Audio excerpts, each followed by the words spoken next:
But not all fungi feed on the dead.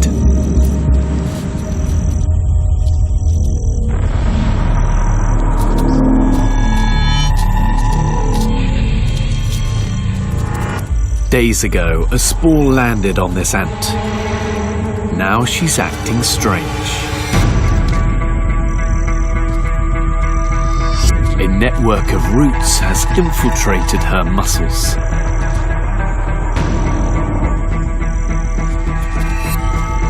Her body has been taken over by cordyceps, a parasitic fungus.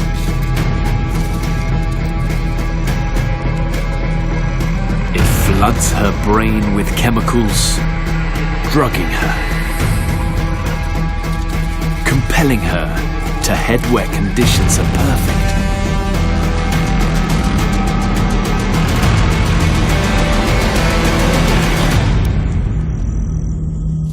Just the right amount of light, just the right amount of humidity for the parasite growing inside.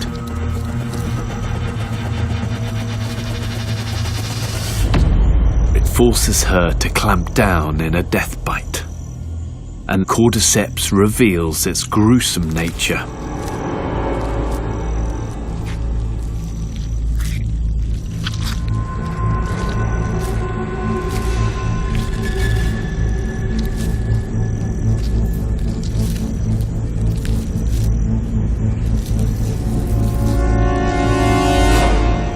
After 3 weeks of growth,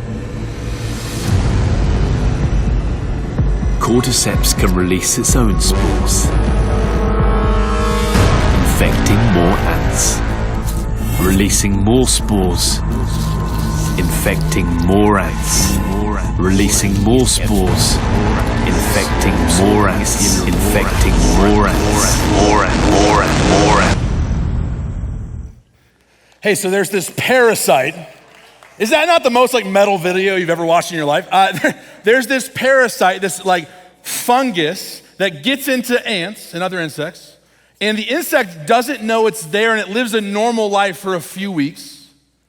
And then all of a sudden, something about this parasite gets into this bug's brain, and it forces this bug against its will to climb up and basically commit bug suicide, and then alien out of its chest, this like mushroom. And I spent more time than necessary thinking about, like, could that happen to me? Like, could there be a parasite that took over my life and exploded an alien out of my chest? And I feel like probably not. However, I think that there are consistently parasitical thoughts that can get into our belief system that if we're not careful down the road can change the direction of our life. And this series, Twisted, is about exactly that. Ideas that maybe seem okay on the surface. They seem fine. They seem like things you can work around, but there's gonna be a moment down the road when you realize this belief is taking you farther and farther away from the gospel of Jesus. So here's what we're gonna do. We're gonna jump into it here in a second. Can you get out your phones though? Get out your phones wherever you're at and do this for me. Do me a favor, get your like notes app, wherever you use to type things down, or you can just do this in your brain if you want to. Can you write down the name of the person that you think is like the worst human being on the planet currently? Like currently alive. Keep it to yourself. Don't be telling people. There's a lot of things happening right now. Write down who you think is the worst person alive on the planet. Once you have their name, you got it in your dome. What about the opposite? Who's the best person? Who's the best person on the planet right now? Do you have this? Do you have a name? I'll bring it a little closer to home. Think about your school. Who's the worst human being at your school? Write it down. Who's the worst human being at your school? If you're homeschooled, hopefully it's not you. Small class, that'd be bummer. All right, what about the best? What about the best person at your school?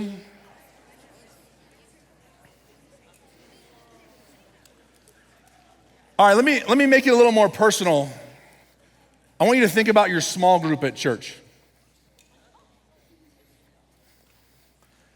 And I want you to, in your mind, place yourself somewhere in the hierarchy. Well, I think I'm probably better than like these 3 or 4 people. But like, I mean, those, yeah, I'm probably not. Like I do some things like Friday nights, but that person does Friday and Thursdays, so like I'm probably just a little bit. Here's what I hate to admit. If that activity was as easy for you to do as it was for me to do, I think that maybe you're already infected with the parasite. Here's what we're going to talk about today. We're going to talk about the twisted belief that says this: I'm a good person. The twisted parasitical mindset that says every day when I wake up, hey, no, I actually think I'm a good person. And you might be saying, like, Jake, what do you mean? Like, do you mean that instead of thinking that, I should actively think, hey, I'm actually not a good person? And I'm saying, well, I don't think you should think that. I think the Bible says that, though. And if you're new around here, I'll let you off the hook for a second. This is a series, we don't always do series like this, but this is a series that we're talking specifically to some Christians. People who've said yes to Jesus. And the reality is I could find hundreds of verses that contradict this idea that I'm a good person. I'll read one for you. This is in Romans. Paul writes this in Romans. He says this: as it is written, there is no one righteous, not even one. There is no one who does good, not even one. Not even one. And I could find 10, 15 other verses that say something almost the same, and you'll get a chance to read some of those in small group. But here's what I want to do today. I want to talk for a little bit, and I want to kind of give you some scenarios that talk about how it actually isn't healthy at all to wake up with this I'm a good person mindset. And I actually think you have a way better chance of following Jesus and being like Jesus if instead you wake up every day and you say, hey, you raise your hand, you admit like, hey, I'm actually not a good person. And I hope what you'll find is that ends up not being like defeating and woe is me, but that actually brings freedom to your life to look more like Jesus. So here, let's just jump right in. This is the first concept I want to talk about. I want to talk about this concept of ladder versus level. Ladder versus level. I believe that if you, and I'm the same way, if you believe every day when you wake up that you're a good person, it forces you to look at the people around you like a hierarchy ladder. If you want to believe you're a good person, it is vital that you know there are other people who are worse than you. You have to do that. You have to place yourself somewhere in this scale. And we all love, this is the reason everybody watches reality TV. Like, you're not learning anything. The only reason you love reality TV is because you're trying to convince yourself you're better than that person. Like, I know my room's messy, but that hoarder guy, his room's terrible. And we watch because we want to place ourselves higher on this hierarchy, higher on this ladder. Because in order to convince ourselves we're good, we have to say to other people, you're worse than me. I actually could probably make a good argument that the root of all gossip, the root of me saying, like, talking about my boss behind my back, behind their back, I don't know how I do that. Talking about my friends, talking about my coworkers. The only reason any of us are obsessed with gossiping, and we all are, is because we're trying to prove that we're better than someone else. I could never do what they're doing. I think all of it comes back to this belief when we wake up in the morning and you say, like, no, I think I'm a pretty good person. I think I'm a good person. I actually think that if you believe the opposite, I like this concept, if you were to admit daily that I'm not a good person, I think we actually could be humble enough to love people like Jesus. Here's what's awesome about the concept of a level, like we're all the same. Think of someone right now in your brain, in your mind, that you know that you should love, that you know that you should care for, that you know that you could step into their world, but you've convinced yourself, you already have, they don't deserve it.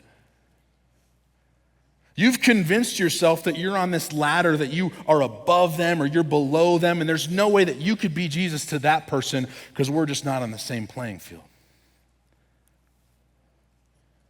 And I wonder if a daily reminder that I'm actually not that awesome.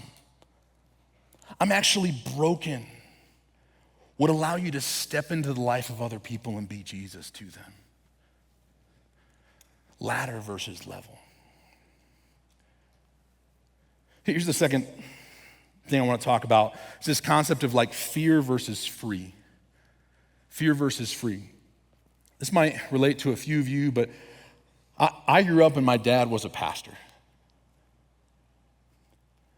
And I know there's people in this room and across all of our campuses that their parents are on staff at a church. And the reality of being a pastor's kid is that people look at you differently. They expect something different out of you.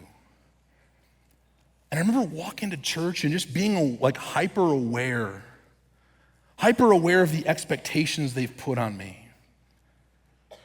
And you may not be a pastor's kid, but you might be in a small group, or your small group leader thinks something of you, or your parents think something of you, or your boss or your siblings think something of you. And if you believe in your core that you're a good person, you're walking around in fear because you're terrified that someone might find out that you're not actually that good.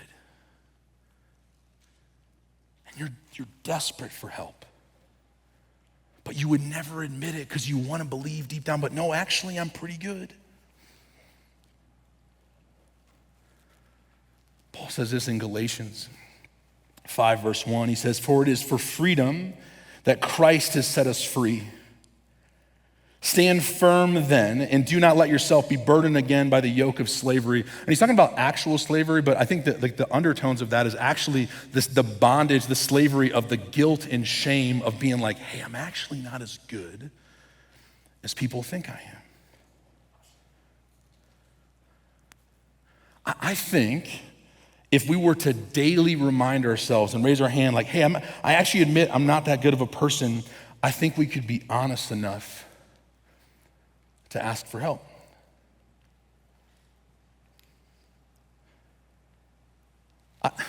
The reality is that there are students all over today. I don't know what campus you're at. They're going to walk out of here and you're going to go into a small group.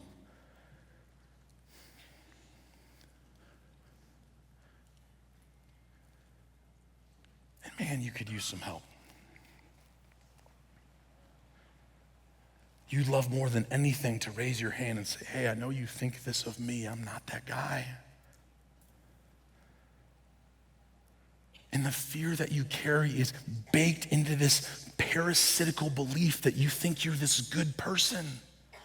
And you could never admit to being less than that. And I hope that one day you could step into the freedom and the honesty of just like, hey, we're all broken. We all don't measure up. If you could step into that belief every single day, you wouldn't be afraid to ask for help. You wouldn't be afraid to actually be honest in your small group. You wouldn't have to live in fear and hiding of all the things that you're doing behind your parents' back. Like you actually are like, can step into the freedom of getting better. It's kind of a sidebar on sin. Tap talked about this a few weeks ago. But what's crazy about sin is what usually happens is we live in fear. Like we do something that we know is sin, and then we're afraid of it, and so we hide it. We keep it in the dark. And then since we don't tell anybody, the next time we step back into the sin, it actually is like worse. And so we hide it more. And what happens is the more we fear someone knowing we got work to do, the farther and farther we get into this crazy cycle of sin. I believe it stems from the fact that we convince ourselves that we're this good person and no one would ever believe us. No one ever would want to help us.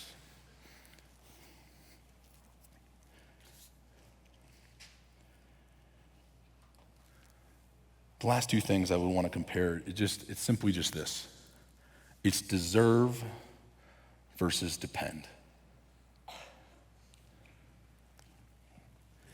I mentioned earlier that I was a pastor's kid, and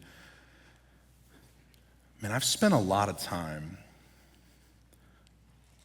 trying to convince myself that I deserve the love of God.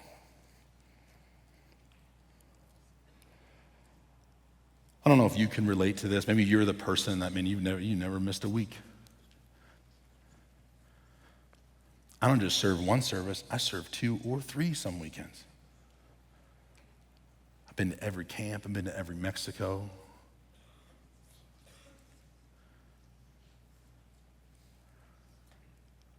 I look around and I think like, man, if anybody's gonna get Jesus in the end, it's probably gonna be me.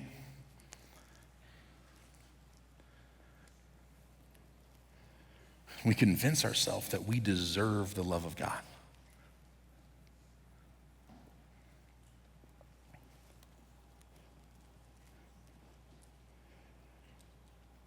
On the flip side of this, there's this idea of dependence. Because here's just kind of what I think. I think what happens is the more you get caught in this, like, I deserve God, God doesn't seem like it's not that big of a deal.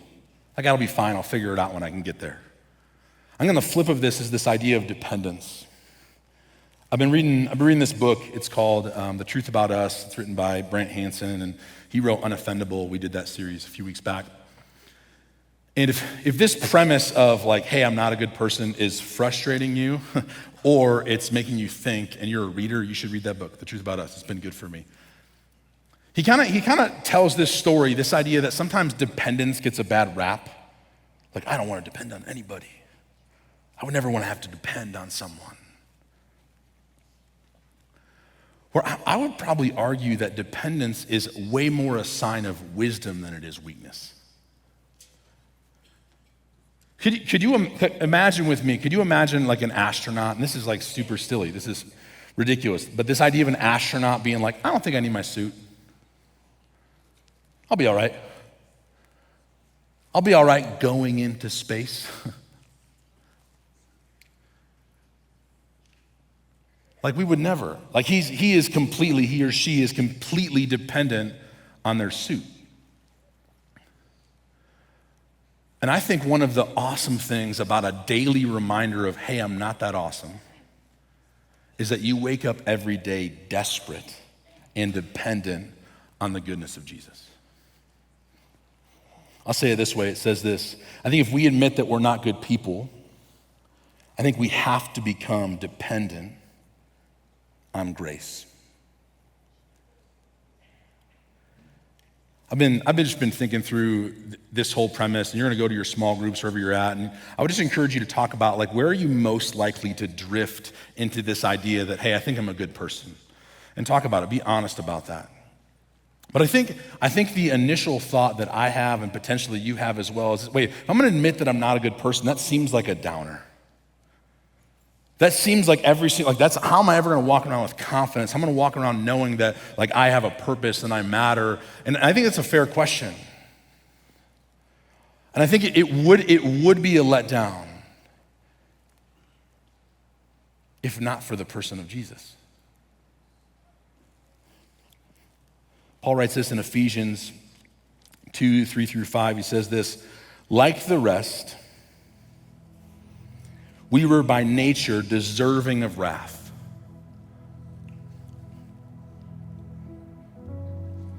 But because of his great love for us, God, who is rich in mercy, made us alive with Christ, even when we were dead in transgressions. It is by grace.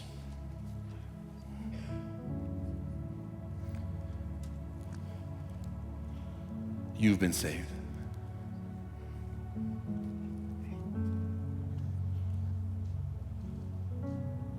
In a second, we're gonna sing a song.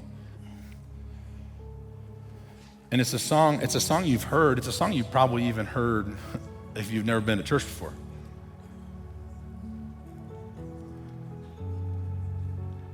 I think the greatest problem with this twisted belief that I'm a good person, the greatest problem is that we take grace for granted.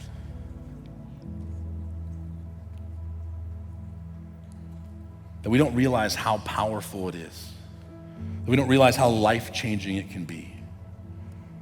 And so I'm gonna ask you to do something as you're sitting here and as we're singing this song together. And this is, I don't know, it's maybe an activity that's worth doing. Could you comb through your day today? Comb through the last couple days. For me, this wouldn't take very long. I could get it in a day. But could you think about one or two things that you did today? Maybe a thought that you had. Maybe some words that you said. Maybe the way you treated someone. That make it very clear that you're not a good person. Do you have it?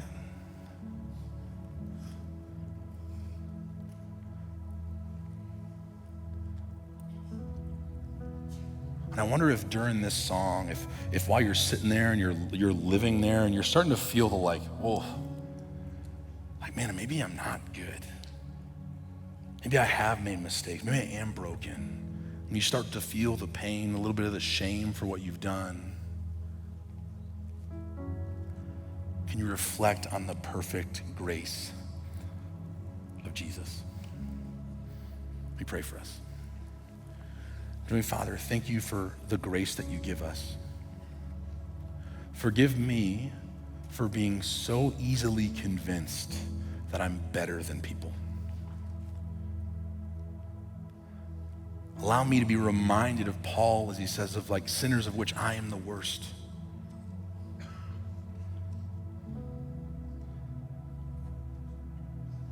Help me to be reminded daily that I'm actually broken. Help me to step into that freedom to know that in spite of my brokenness,